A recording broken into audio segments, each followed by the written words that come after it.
அழகே நீ மெழுகு வெண்ணிலா பாருகே மிதவாத மின்னலா அட இறைவா படைப்பின் உச்ச தேகமா அடடா நான் நுழைந்தேனே உதிரி பாகமா புட்ட பொம்மா என்ன சுத்த பிட்டியே அட்ட போல என்ன ஒட்டி கிட்டியே புட்ட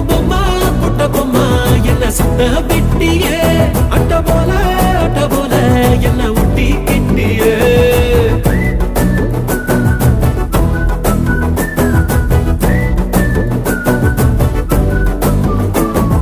மல்டிப்ளெக்ஸுக்குள்ள ஆடியன்ஸ போல மௌனமா இருக்கேன் அம்மு உள்ள டண்டரகா அடுத்த பிலிம் உச்சிக்கு இருங்குதே மைண்ட் சிம்மு